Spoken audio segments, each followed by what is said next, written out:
مننه ښاغلی سفیر چې موږ ته مو وخت راکړ چې په افغانستان کې د وروستیو پرمختګونو او اندېښنو په اړه سره خبرې وکړو. موږ د 2019 کال په سر کې یو او تېره جمعه ډونالډ ټرمپ د لوړې مراسم ترسره کړل. تاسې په امریکا کې واک څه ډول ارزوئ؟ آیا دغه مبارزه به په افغانستان کې د تروریزم پر وړاندې په مبارزه کې څه بدلون راولي؟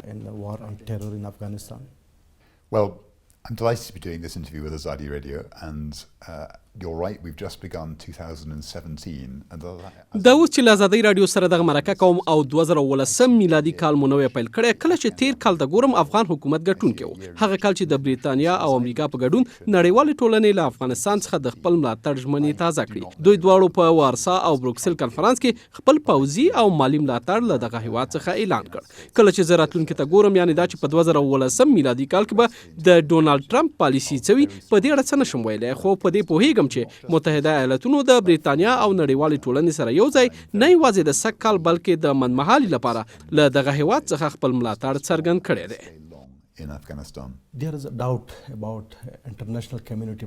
پاکستان پر وړاندې د لویدیځ پالیسۍ ته د شک په سترګه کتل کیږي. په دې وروستیو کې د امریکا د متحده ایالتونو تر ټاکنو وروسته د نوموړي هیواد دفاع وزیر ته نوماند ویلي چې که چیرې دغه وزارت ته بریالی شي، د ډیورنډ تر کرښې هاخوا به د ترهګرو د پټنځایونو موضوع تعقیب کړي.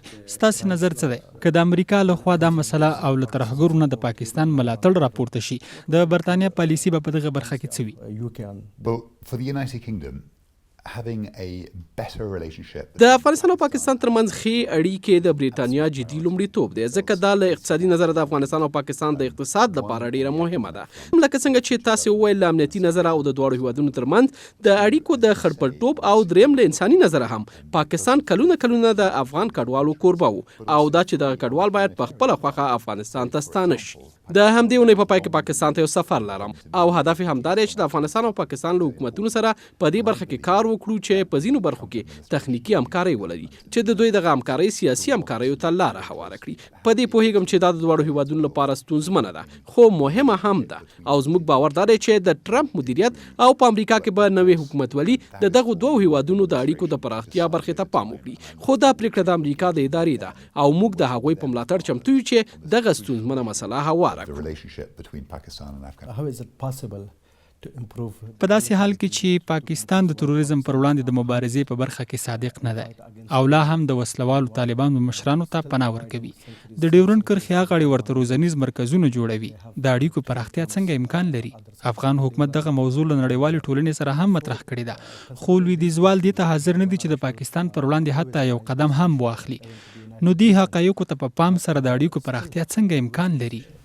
Well, I disagree that in the case of the United Kingdom there is. دا چې بریتانیا په دې برخه کې اقدام نه دی کړی، موافق نه یم. زموږ اړیکې زموږ د ټولو شریکانو سره څرګندې دي چې په هیڅ هیواد کې باید د ترهګرو لپاره امن پناه ځایونه نه وي موجود، او دا زموږ د خبرو هغه برخه ده چې په دې سیمه او د نړۍ په نورو برخو کې لرو. دا یوه مهمه مسله ده او موږ په ځانګړي ډول پرې عمل کړی دی، او موږ د ناټو او ملګرو ملتونو په ګډون له خپلو شریکانو سره کار کړی دی او د هغو هیوادونو سره چې اړیکې لرو لابي مو کړې. که په ځانګړي ډول د افغانستان او پاکستان په اړه خبرې وکړو، دا څرګنده ده چې ټول هغه موارد کوم چې موږ بریتانیا په افغانستان کې ترسره کوو د یوې پایښتي سولې ټینګول او د ستونزو هوارول دي. افغان حکومت او ناټو ملاتړ تل لکه څنګه چې غواړي نشي کولی د سولې د راوستلو لپاره مبارزه وکړي. هغه څه چې زما په آن مهم دي هغه دا دي چې په افغانستان کې د سولې یوه معتبره پروسه موجوده ده او موږ د ملاتړ لپاره له حکومت سره کار کوو. دا د سیمې د هیوادونو لپاره هم مهمه ده او د ګاونډي پاکستان لپاره هم مهمه ده چې د سولې له پروسې ملاتړ وکړي. هیله ده چې د 2019 میلادي کال په اوږدو کې په دې برخه کې پرمختګونه وشي.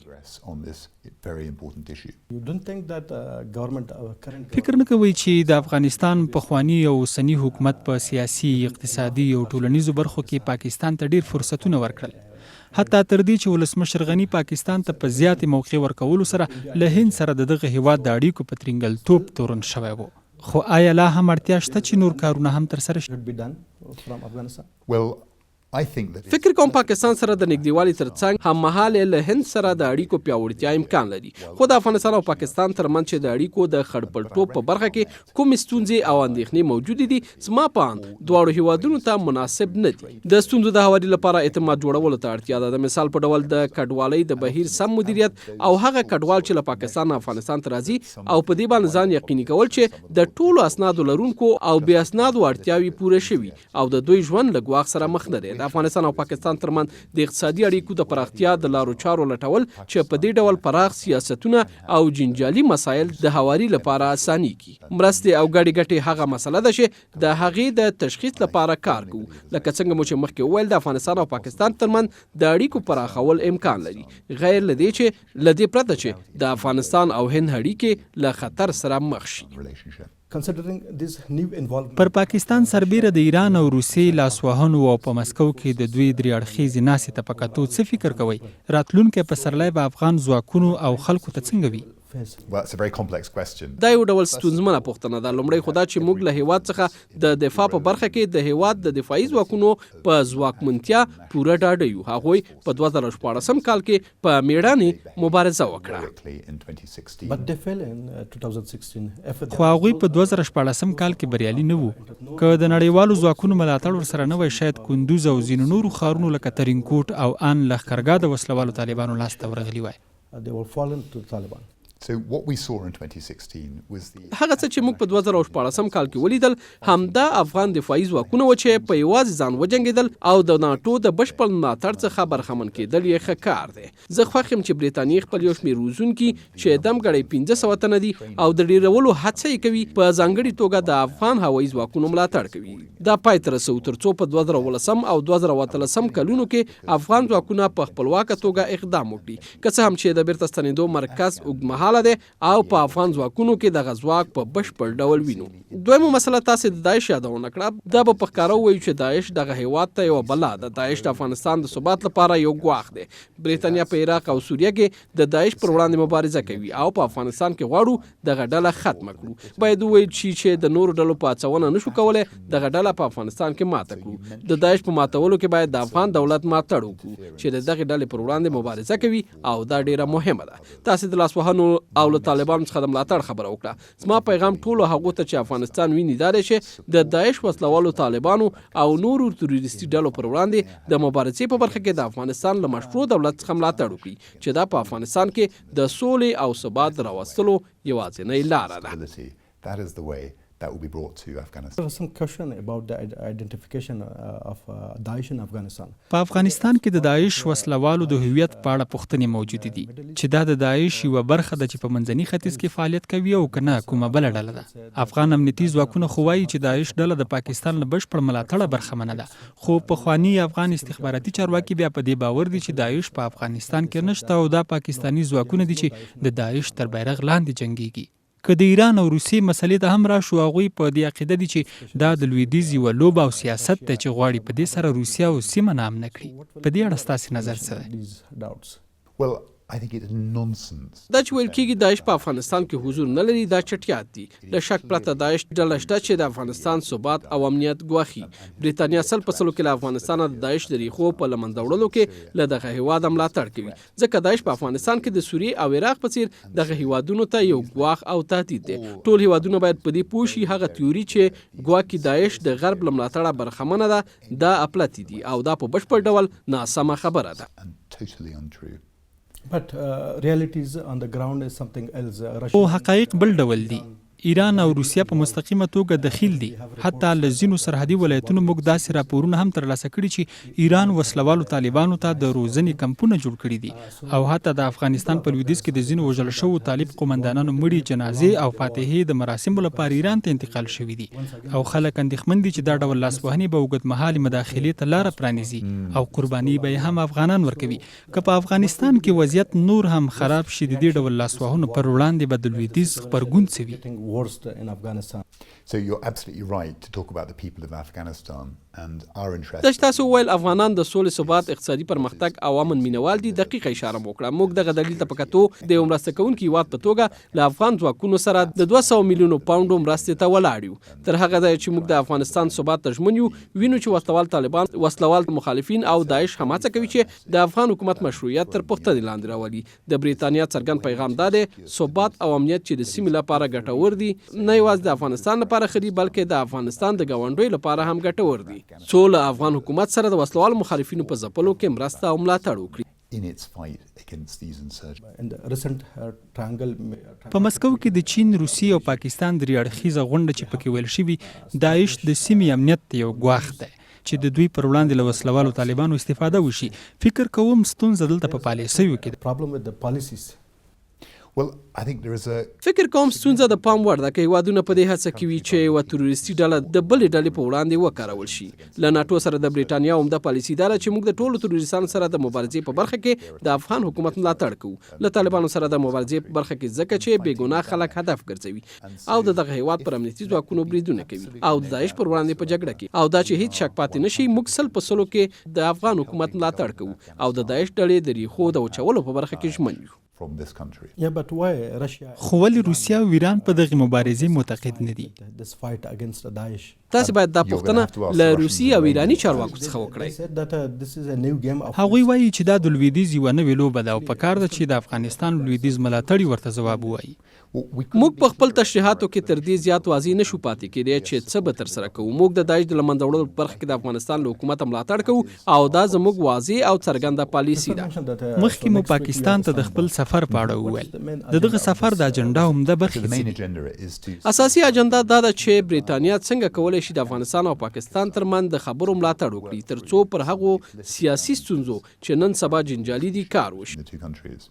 So actually, during last 1.5 decades. په تیره یوه نیمه لسیزه کې موږ ستاسې او د یو شمېر نورو لویدیځو هیوادونو د هڅو شاهدانو خو کومه نتیجه یې نه درلوده او پاکستان لا هم خپلو لوبو ته ادامه ورکوي. او که درې اړخیزو غونډو ته بیا راشو نو پاکستان یو ځل بیا ثابته کړې ده چې په سیمه کې دوه مخې لوبه ترسره کوي. دا څنګه؟ په ظاهره کې له نړیوالې ټولنې ملاتړ کوي او له بل خوا د داعش پر وړاندې له طالبانو څخه ملاتړ کوي. Supporting the Taliban against Daesh. Well, we believe it's really clear that the long-term interests of Pakistan. زما په اند افغانستان په شان د پاکستان ګټې هم د افغانستان په سوله کې نغښتي او دا هغه څرګند پیغام دی چې موږ یې پاکستان ته رسوو او دا هم هغه مورد دی چې په افغانستان کې د سولې لپاره ورته کار کوي. کله چې په نورو هیوادونو کې د افغان کډوالو پر اوږدمهالي میشت کېدو نظر اچوم په پاکستان کې لیدل کېږي چې د دغو هیوادونو په اړیکو کې څه روان دي. کله چې ګڼ شمېر افغان کډوال د اوږدمهالي لپاره په پاکستان کې میشت کېدلی شي دا د دواړو هیوادونو ترمنځ د ښو اړیکو د درلودلو ښکارندویي کوي. خو اساسي مسله د دواړو هیوادونو معتقد کول دي چې دا د دواړو هیوادونو د دوامداره ګټو لپاره مؤثره لاره ده تر څو د دواړو هیوادونو د اړیکو ترمنځ ثبات او مثبتګرایي موجوده وي او دا په چین، ایران، هند او بریتانیا پورې تړلې نه ده. دا د دواړو هیوادونو په سیاسي چاپیریال پورې تړلي چې په دې برخه کې باید دوی اقدام وکړي. And when I'm in Pakistan later this week. I want to come to once again to the Russian. یو ځل بیا غواړو په امنیتي مسایلو کې د روسیې او ایران لاسوهنې او له طالبانو څخه یې د ملاتړ مسلې ته راشو. که د راتلونکي لمریز کال په پسرلي کې له طالبانو څخه د روسیې او ایران ملاتړ ثابت شي د ناټو غبرګون به څه وي؟ د غوڅ ملاتړ ماموریت ته به دوام ورکړي او که نه جګړه کې به ښکېل شي؟ Well, right now there is a very اوس مهال د راتلونکي پسرلي لپاره د افغان ځواکونو ترمنځ جدي کمپاین روان دی چې له امنیتي ځواکونو سره د تجهیزاتو په بشپړولو، روزنې او تر یو ستونزمن کمپاین وروسته د دمې بریالی کمپاین دی. هغه څه چې زه یې تمه لرم له افغان ځواکونو څخه په لوړه کچه د ناټو ملاتړ دی او د افغان ځواکونو د بېساري کمپاین په تمه به یو. زه په دې باور یم چې افغان ځواکونه باید داعش او د اړتیا پر مهال د طالبانو پر وړاندې د جګړې مدیریت په واک کې واخلي او دا تمې د پیاوړتیا په لور د افغان هوایي ځواکونو او د امریکا، بریتانیا او ناټو په ملاتړ پر ځای کېدای شي او دا به په دغه هیواد کې د مبارزې راتلونکی وي. and taking the fight to the enemy. So if we come to the که په 2014 میلادي کال کې حقایقو ته راشو دا وسلوال طالبان و چې د افغان ځواکونو پر وړاندې وجنګېدل او دغه شانې په کندوز، ترینکوټ، فراه او لښکرګاه حملې وکړې. دا برید د دوی لخوا on the other hand. So I absolutely disagree with you. زه له تاسو سره موافق نه یم. زما په افغان ځواکونه د طالبانو پر وړاندې تیر کال په جګړه کې برلاسي ول او په اکتوبر میاشت کې یو قوي فشار راغی، خو افغان ځواکونه وکولای شول چې په ټول توان سره مقاومت وکړي او هغه سرتیر چې ووژل شول او یا هم ټپیان شول ورته درناوی لرم. په حقیقت کې د یو ولایت مرکز هم له طالبانو سره نه دی او دا یو لاسته راوړنه ده. هغه څه چې په 2019 کال کې زه تمه لرم دا ده چې جګړې د دښمن په لور وغځول شي، څو دښمن یې په مهارولو کې پاتې راشي او مقاومت ونه شي کړی، او دا ډایم چې د دې شاهدان وي. One final about the Daesh financial support. که په نړیواله کچه داعش ته وکتل شي، دوی له ګڼو سرچینو تمویلېږي. دوی تر ډیره په ختیځو ولایتونو کې دي چې پاکستان سره په پوله کې دي. خلک او ان چارواکي وایي که د پاکستان له خوا له دوی سره مرسته ونه شي پرته له دې مالی سرچینه نه لري.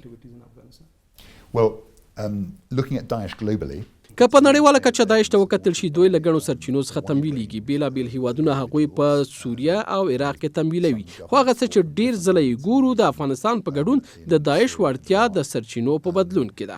له همدې امله موږ له داعش سره په لیبیا، سوریه او عراق کې مبارزه کوو او بیا هم وایو هیڅ شک نشته چې بریتانیا په افغانستان کې د داعش پر وړاندې په مبارزه کې د افغان حکومت ملاتړ کوي او په دې اړه نور زیات وضاحت نشته. موږ افغان حکومت سره د دښمن په وړاندې په یوې میړنۍ مبارزه کې چې هغه داعش دی ملاتړ کوو. a pleasure.